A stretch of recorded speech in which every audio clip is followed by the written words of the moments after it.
मुसीबत रखियो भला झूले लालन हो सिंधड़ी दा हो सेवन तो सगी शाबाश दमादम कलंदर वाली कलंदर दमादम मस्त कलंदर कलंदर पाक कलंदर कलंदर शाह कलंदर कलंदर वाली कलंदर अली दा पहला नंबर।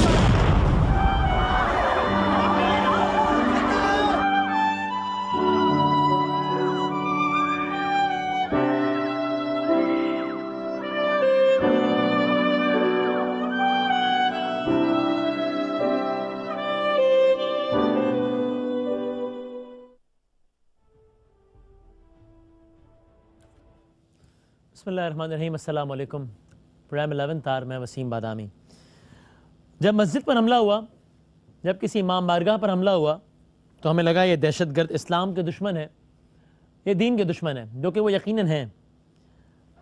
जब मंदिर पर हमला हुआ तो हमें लगा ये अक़लियत के दुश्मन है, जो कि वो यकीनन हैं। जब चर्च पर हमला हुआ हमें लगा ईसाइयत के दुश्मन है, जो कि वो यकीनन हैं।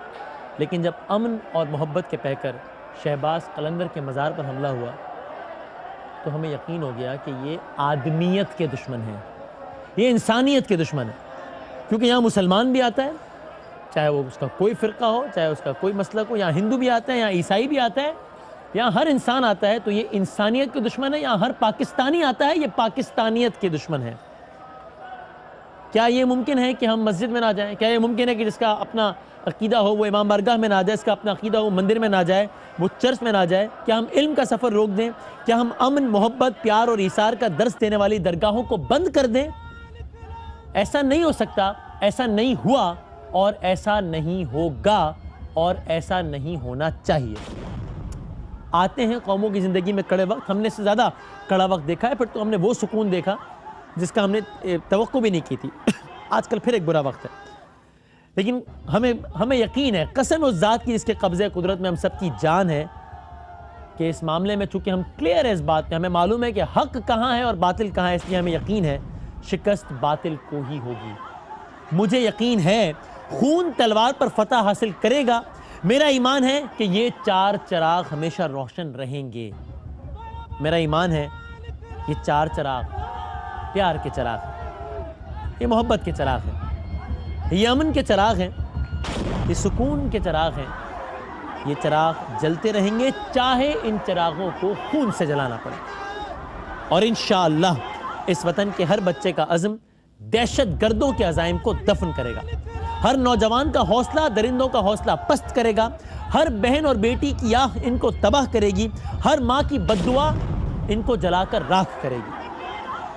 ज़रूरत है इत्तेहाद की, ज़रूरत है हौसले की, ज़रूरत है बाहमी प्यार की, मोहब्बत की। और हम यकीनन हुकूमतों पर तनकीद करें, करनी भी चाहिए जहाँ उनकी नाअहली हो, लेकिन ज़रूरत है रियासत के हाथ मजबूत करने की। इंशाअल्लाह सच्चाई का बोलबाला होगा और इन दरिंदों का, इन जानवरों का मुँह काला होगा।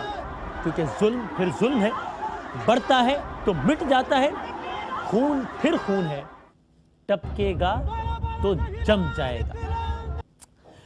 आज हमने एक और नशिस्त लगानी थी, हमारा जो आजकल सिलसिला चल रहा है PSL के वाले आप जानते हैं, लेकिन एक बार फिर दहशत गर्दों ने हमारी खुशियों पर वार किया और आखिरी इत्तलात के मुताबिक कम से कम एक मोहतात अंदाजे के मुताबिक 75 अफराद अब तक शहीद हो गए, जिसमें 20 बच्चे, जिसमें 9 ख़वातीन भी शामिल हैं।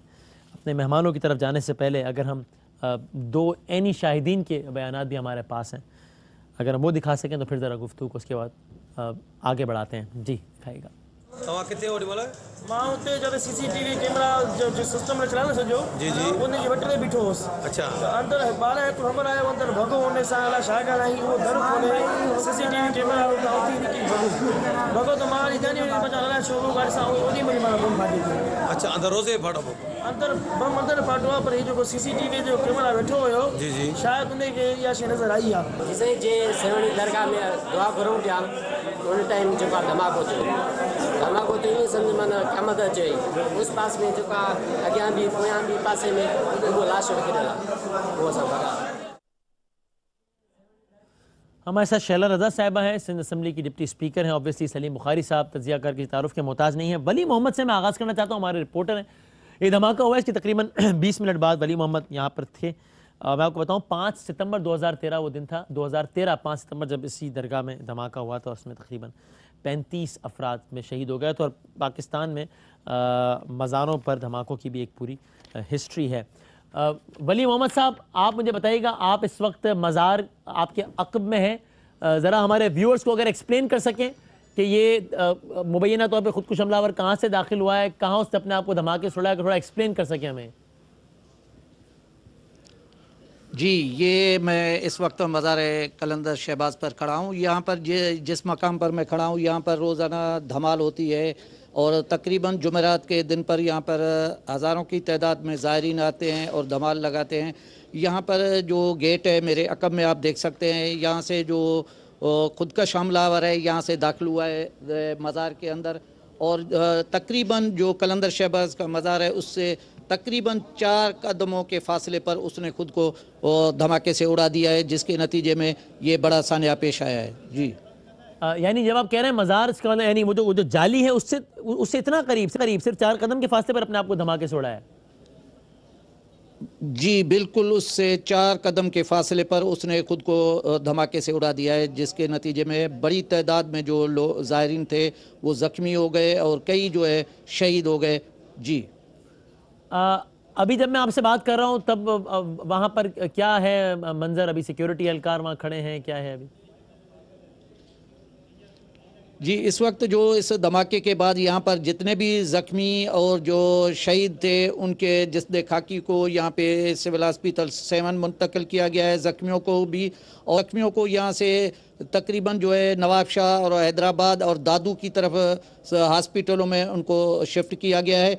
इस वक्त जो मौजूदा सूरत हाल दरगाह की है, यहाँ पर जो है पाक फ़ौज और रेंजर्स के दस्ते और पुलिस ने पूरे दरगाह को सील कर दिया है। और उन्होंने जहाँ पे पाक फ़ौज के दस्ते, कमिश्नर, DIG ये पहुँचे थे और इन्होंने उस खुदकश धमाके वाली जगह पे जाए वक़्वा का मुआयना किया और वहाँ पे जो है शवाहिद इकट्ठे किए।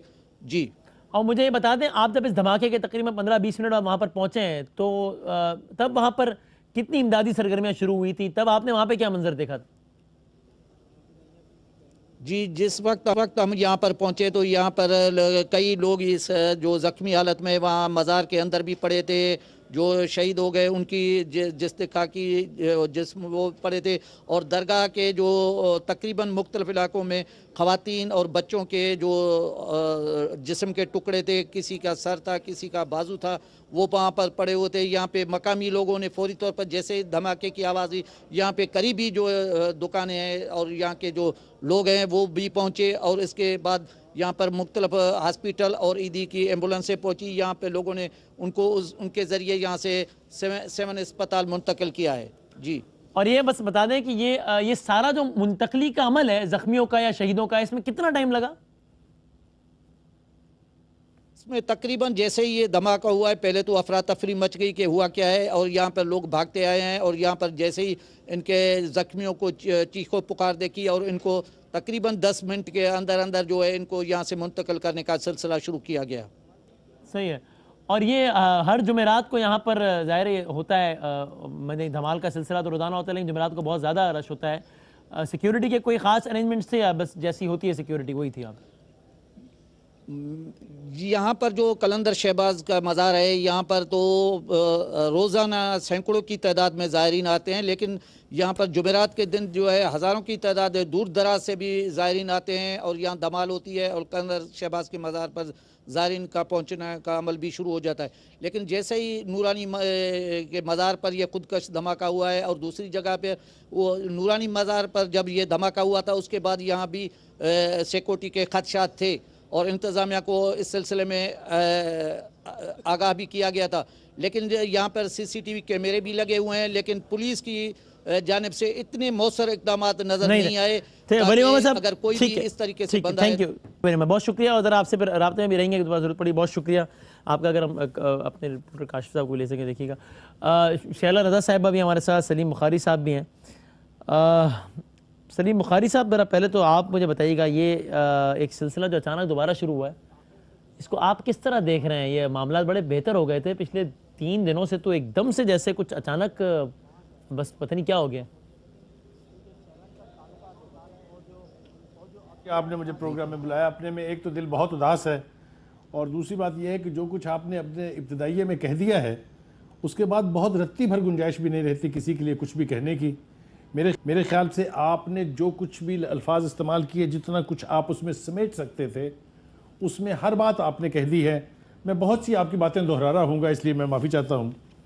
पहली बात तो ये है कि कुछ मकामात ऐसे हैं, हर मुल्क में शायद होते होंगे, हमारे यहाँ कुछ ज़्यादा हैं, हाँ, जहाँ कोई तनाज़ा नहीं है, सही बात, जिसके हवाले से कहीं ये नहीं कह सकते कि ये मेरा है, ये तेरा है, ये तेरा है, ये मेरा है। हाँ। मिसाल के तौर पे लाहौर में दाता की नगरी में दाता का मज़ार ले लीजिए, इस्लामाबाद में जाइए आप बरी इमाम ले लीजिए, या बीबी पाक दामन का मज़ार ले लीजिए, या शाह गाजी का मज़ार ले लीजिए कराची में।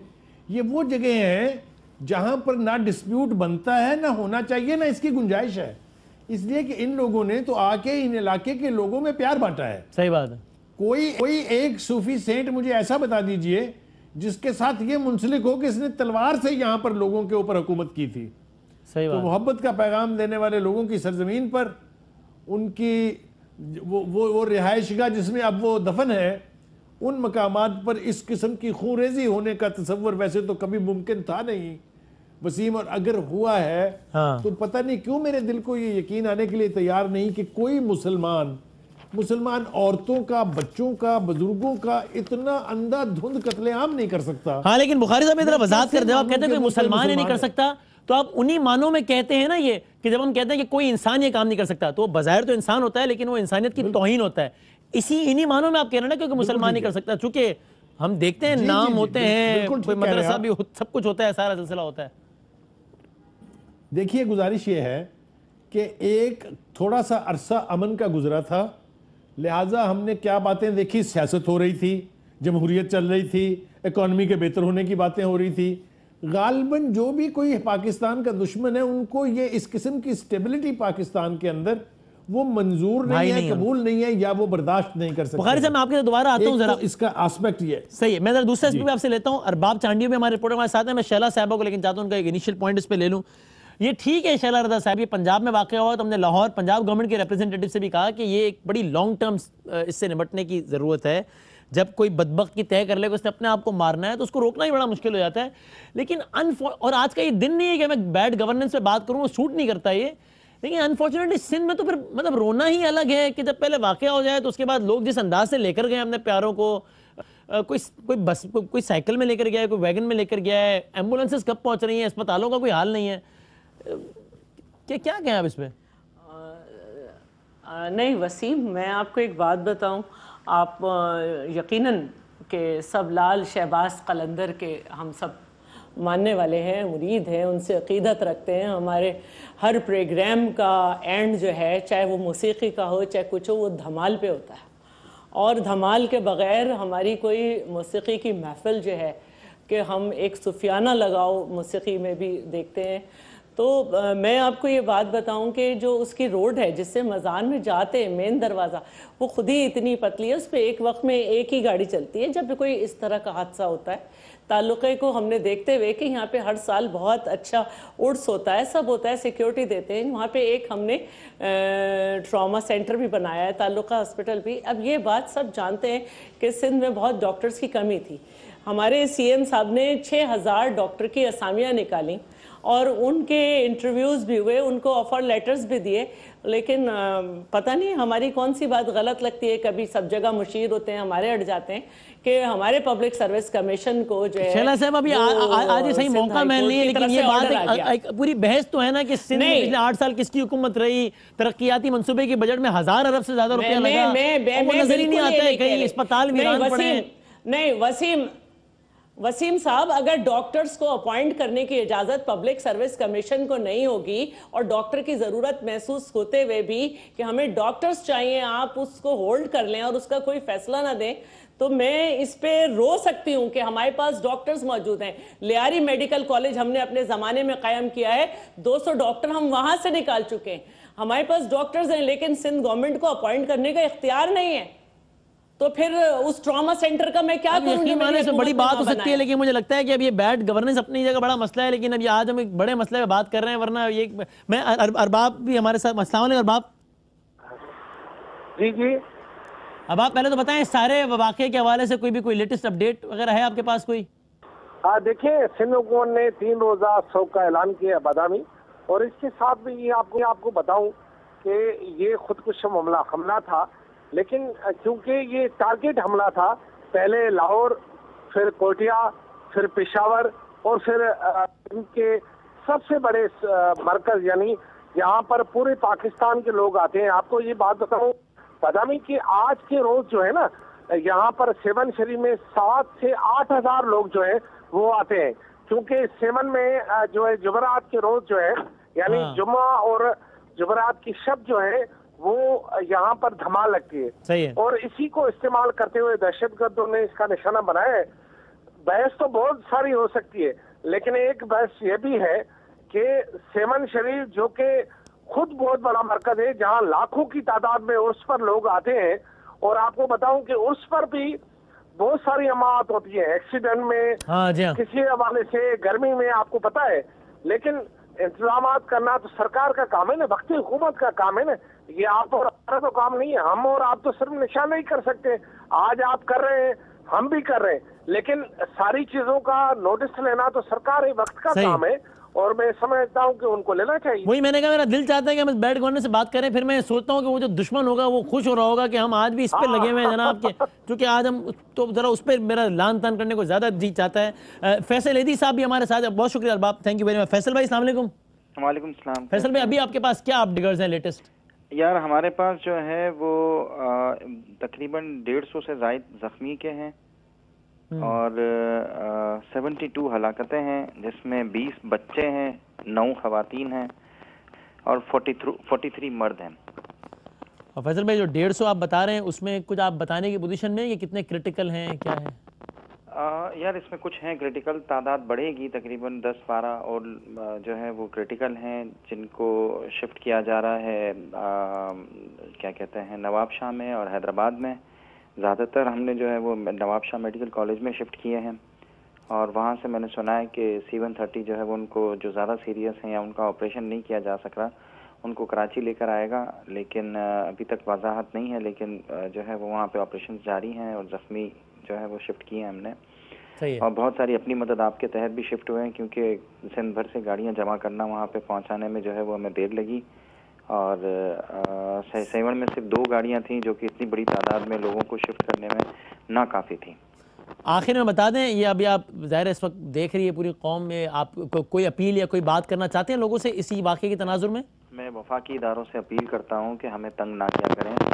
हमारी 25 दिन से कस्टम में 30 एम्बुलेंसें फंसी हुई थीं, जो कि 20 दिनों से हम कभी एक्साइज के दफातर में धक्के खा रहे थे, कभी कस्टम के दफातर में धक्के खा रहे थे, कभी सेल्स टैक्स के दफातर में धक्के खा रहे थे कि हमें जो है वो माफ़ किया जाए, हमें अंडरटेकिंग पे ये रिलीज़ कर दी जाए, हम आपको एम्बुलेंस बना के थोड़े दिनों के अंदर हम बता देंगे। अगर ये आज से 20 दिन पहले रिलीज़ हो जाती तो आज ये एम्बुलेंसेज जो है वो हम इस्तेमाल कर रहे होते इन जगहों पे। तो वफाकी इदारों से मेरी अपील है कि हमें जो है वो तंग ना किया करें, हम पे भरोसा किया करें, हमारे जो है वो भले कागज़ रोक लें, कुछ भी कर लें, लेकिन जो है वो हम पे भरोसा करें। बहुत शुक्रिया फैसल भाई, बहुत शुक्रिया। ये आपके सामने है सारी सूरत हाल। अब्दुल सत्तार एधी के नाम पे कायम होने वाला इदारा, उनके साहबजादे कह रहे हैं कि किस तरीके से उनको प्रॉब्लम हो रही है। अगर पूरी दुनिया में ट्रांसपेरेंसी के हवाले से पाकिस्तान के कुछ नाम लिए जाने हैं, पूरी दुनिया में खिदमत के हवाले से पाकिस्तान में कुछ नाम लिए जाने और एक छोटी सी फहरिस्त बननी है, तो क्या अब्दुल सत्तार एधी के नाम के बगैर वो फहरिस्त मुकम्मल होगी? नहीं होगी। उनको ये मसला है कि उनके एम्बुलेंस में ये मसला हो रहा है, एक्साइज के यहाँ फंसा हुआ है मामला, बाकी जगह फंसा हुआ है मामला। ये है अलमिया। एक वक्फे के बाद वापस आते और गुफ्तगू जारी रखते हैं।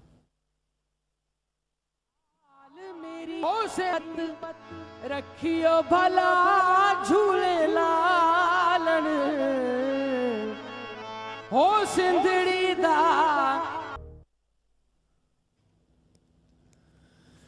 तो ये अचानक से मुल्क में एक दहशतगर्दी की लहर उठी है, जिससे लोग परेशान भी हैं। मायूस तो हम नहीं हैं अल्हम्दुलिल्लाह, मायूस होंगे भी नहीं जाहिर, लेकिन फिक्र ज़रूर है। इसका एक क्विक सा रीकैप। 12 फरवरी 2017 यहाँ कराची में समा न्यूज़ के DSNG पर हमला हुआ और समा TV का वर्कर तैमूर वो शहीद हुआ। उसके बाद 13 फरवरी 2017 पंजाब असम्बली के बाहर जो एक धरना हो रहा था उसमें खुदकुश हमला हुआ, उसमें DIG ट्रैफिक शहीद हुए, SSP शहीद हुए, कम से कम उसमें 13 अफराद शहीद हुए।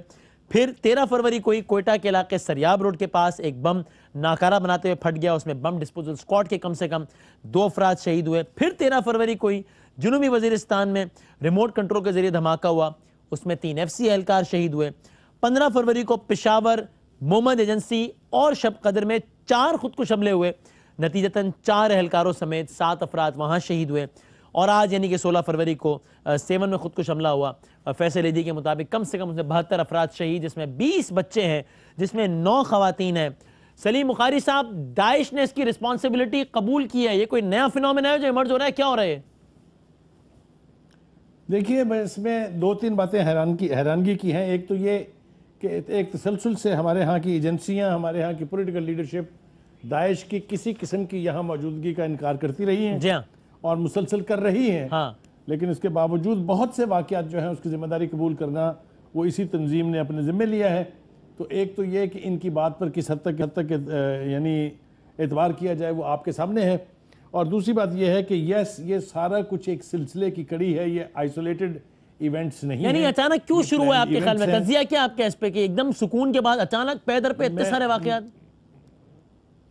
देखिए, इसके 2-3 पहलू हैं। एक पहलू इसका इंटरनेशनल है और वो आप समझते हैं, हमारे साथ बैठा हुआ पड़ोसी जो है वो जिस तरीके से हमारे यहाँ असला भेज रहा है, जिस तरह से उसकी फंडिंग हो रही है, चाहे वो बलूचिस्तान हो, चाहे वो कराची हो, चाहे वो फाटा हो, इसके सबूत मौजूद हैं। इसके डॉसियर्स इंटरनेशनल कैपिटल्स को जा चुके हैं, यूनाइटेड नेशन के सेक्रेटरी जनरल के पास जा चुके हैं, सबूत मौजूद हैं। कलभूषण साहब मौजूद हैं जो यहाँ CPAC तबाह करने आए हैं।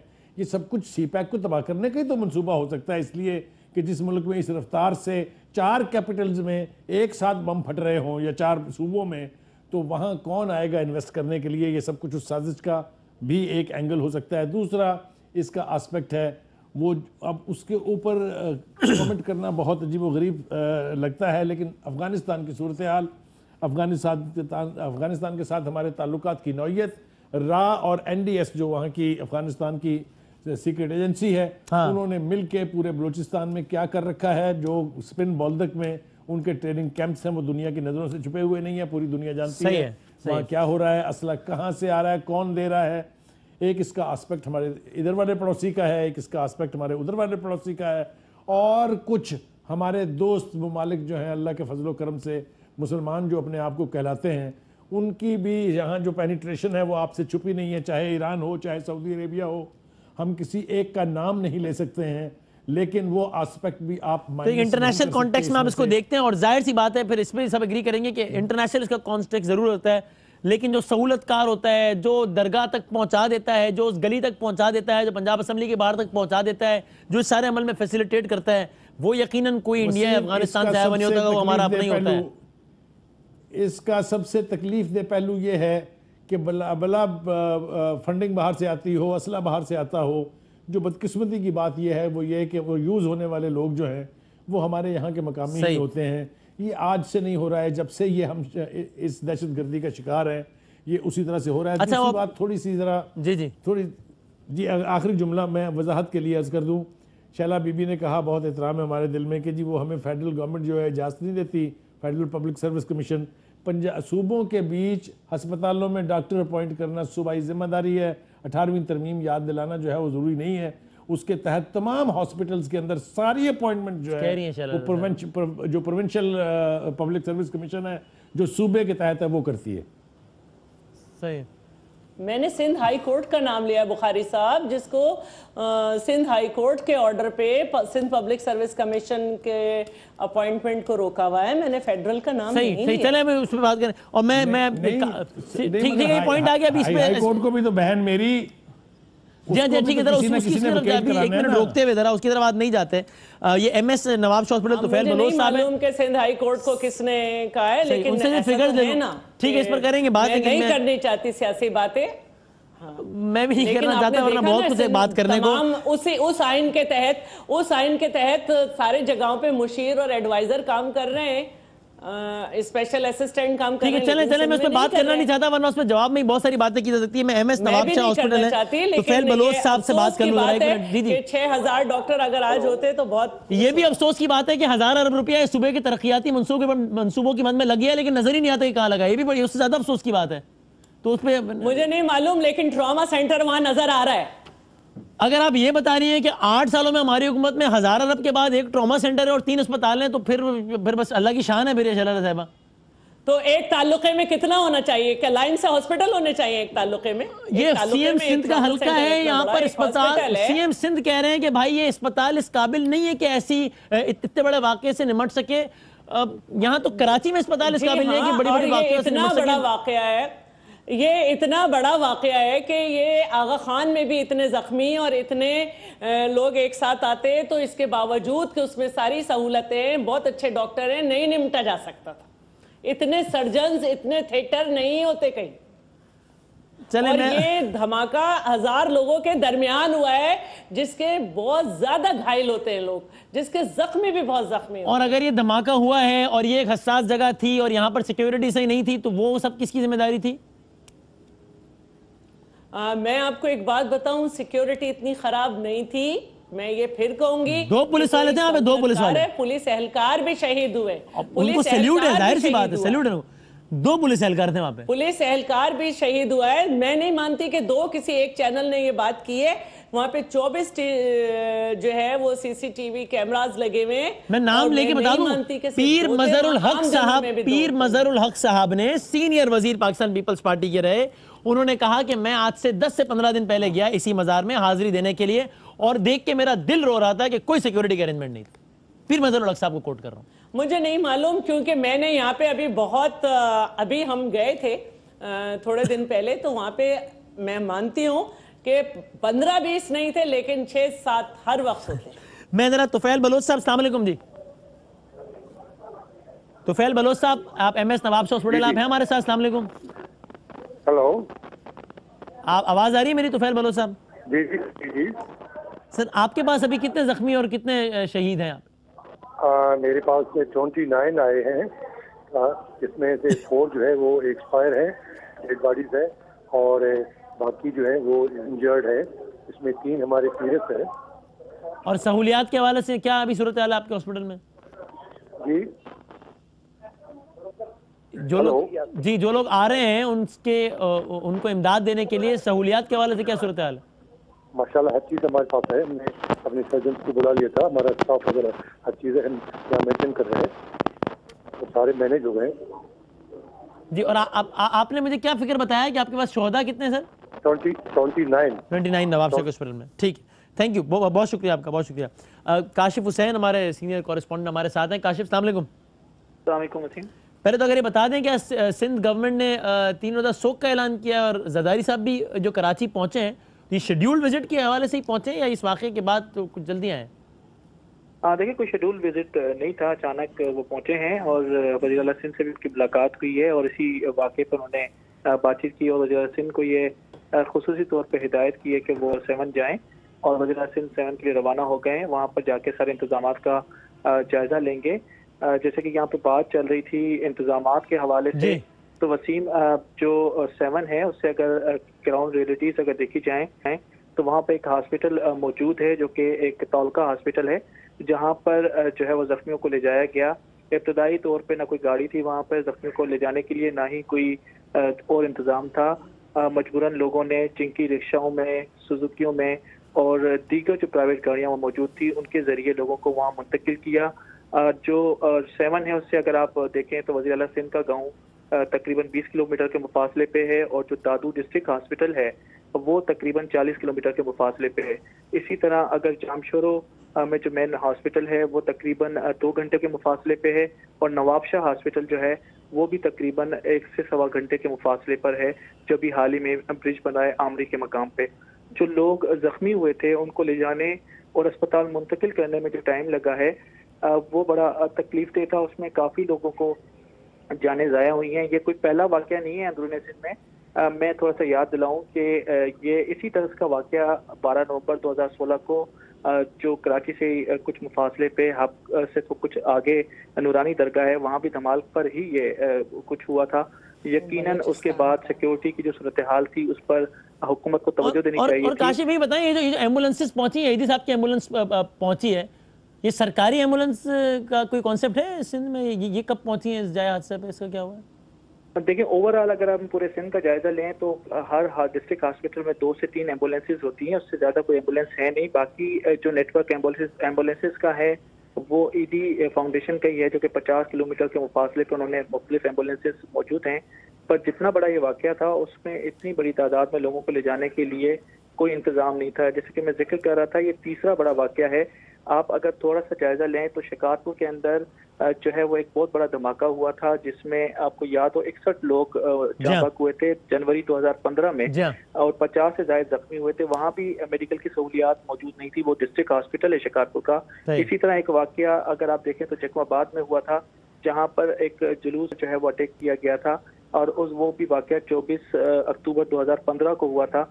वहाँ भी डिस्ट्रिक्ट हॉस्पिटल में सहूलतें नहीं थी। इसी तरह और एक पूरी तवील फहरिस्त है, और मनाजिर के सामने देखा किस तरीके से कोई सुजुकियों में ला रहा है अपने चाहने वालों की लाशों को, और किस तरीके से। मैं एक छोटा सा ब्रेक ले लूँ, मेहमान हमारे साथ हैं। इसी तरह आर्मी चीफ के बयान भी आप देख रहे हैं, बहुत सख्त रद्दमल आया है पाक फौज के तर्जुमान का, और आर्मी चीफ को भी उन्होंने कोट किया है। उन्होंने कहा है कि अब किसी से कोई रियायत नहीं बरती जाएगी, इसका इंतकाम लिया जाएगा और फौरन एक्शन लिया जाएगा इस पर।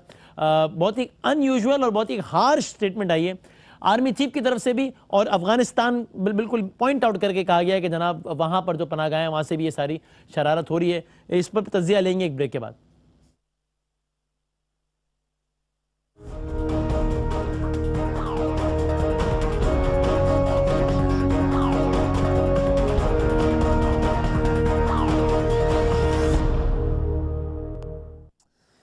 जी सलीम बुखारी साहब, ये आर्मी चीफ के बयान आपकी नजर से भी गुजरे होंगे, बड़े अनयूजुअल, बहुत सख्त, बहुत हार्श स्टेटमेंट्स हैं अफगानिस्तान को भी। इसके ऊपर तो आप शुरू में ही बात करवा लें मुझसे। जी फरमाइएगा, हम इससे आ गए, बराह रास्त आ गए, बताइएगा आप इस पे क्या कहिएगा। जी बात यह है कि अपने वसीम बदामी, मैंने ये बयानात बहुत गौर से देखे हैं। पहले आर्मी चीफ जिन्होंने ऑपरेशन ज़रबे अज़ब का आगाज़ किया था, उनके भी बयानात मुझे याद है। जो लफ्ज़ आज इस्तेमाल हुए हैं ये इससे पहले नहीं हुए हैं।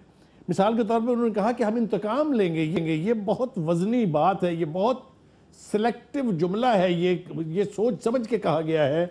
दूसरी बात, अफगानिस्तान के हवाले से उन्होंने, पहली बात तो ये कि उन्होंने फौरी तौर के ऊपर पाकिस्तान अफगान बॉर्डर सील कर दिया ताकि ना कोई जा सके ना कोई आ सके। दूसरा ये कि दो टोक अल्फाज में उसकी लीडरशिप से कहा गया है कि no more, our tolerance has not gone beyond our control.